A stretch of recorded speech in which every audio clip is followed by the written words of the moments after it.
Ukraine کے حوالے سے ایک مثال اس لحاظ سے برمحل ہوگی کہ یوکرین کی روس کے ساتھ جنگ کے حوالے سے اب ہر کوئی یوکرین کے نام سے بخوبی واقف ہے۔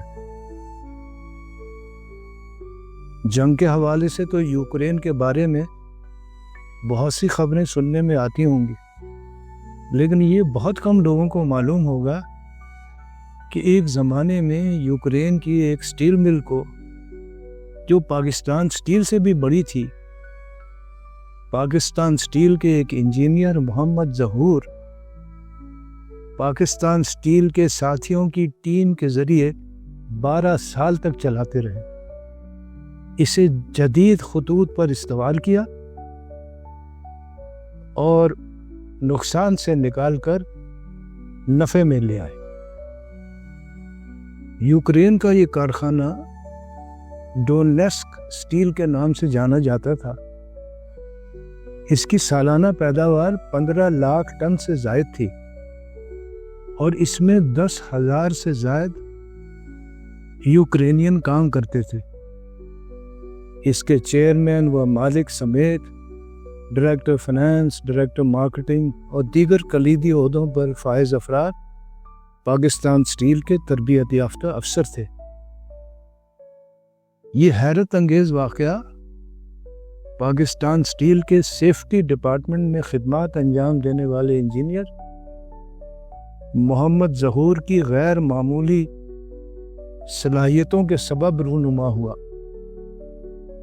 وہ NED کے طالب علم تھے اور پاکستان سٹیل کی طرف سے پیش کیے گئے اسکالرشپ کی بنیاد پر میٹلرجی میں ڈگری حاصل کرنے کے لیے سن 1974 میں یوکرین گئے تھے۔ انہوں نے یہ ڈگری اس یونیورسٹی سے حاصل کی جو یوکرین کے شہر ڈونیسک میں واقع ہے، اور پھر 16 سال بعد وہ اسی شہر میں واقع فولاد ساز کارخانے کے مالک و چیئرمین بن گئے۔ محمد ظہور جس زمانے میں تعلیم حاصل کرنے گئے تھے، یوکرین سوویت یونین کا حصہ ہوا کرتا تھا، جس میں روس کو بہرحال کلیدی حیثیت حاصل تھی۔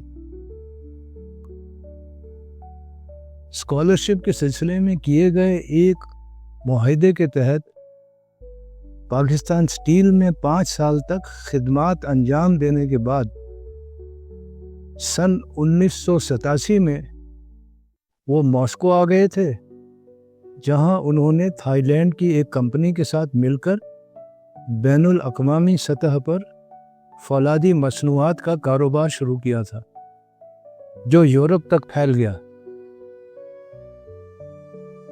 سن 1996 تک وہ اس قابل ہو گئے تھے کہ ڈونیسک سٹیل خرید سکیں، جسے منافع میں لانے کے بعد 2008 میں انہوں نے روسی پارلیمنٹ کے ایک رکن کو اچھے داموں فروخت کر دیا۔ محمد ظہور میٹلرجی میں PhD بھی ہیں۔ ان کا انٹرویو پرنس آف یوکرین کے طور پر BBC نے بھی نشر کیا، جو وہ اپنی کاروباری حیثیت کی بنا پر جانے جاتے ہیں۔ یوکرین کا نام تو ایک مثال کے طور پر سامنے آ گیا، ورنہ پاکستان سٹیل سے تجربہ حاصل کرنے والے انجینئروں اور دیگر شعبوں سے وابستہ افسروں نے مشرق وسطیٰ سے لے کر کینیڈا، امریکہ و آسٹریلیا تک دنیا بھر میں اہم عہدوں پر خدمات انجام دے کر اپنی صلاحیتوں کا لوہا منوایا ہے۔ ملک کے اندر بھی نجی شعبے میں فولاد کے بڑے بڑے کارخانے ان کی خدمات کے مرہون منت رہے ہیں۔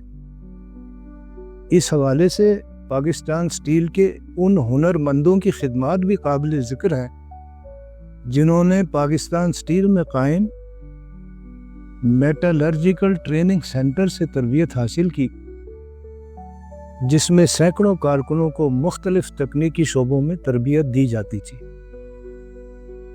پاکستان سٹیل اگر چلتا رہتا تو تربیت یافتہ افرادی قوت کے اس ذخیرے میں نہ صرف اضافہ ہوتا رہتا بلکہ یہ دولت نسل در نسل منتقل ہوتی رہتی۔ اگلی قسط میں جانیے روس نے فولاد سازی کی تکنیک سمیت اتنی بڑی اسٹیل مل تقریباً مفت کیوں فراہم کی تھی۔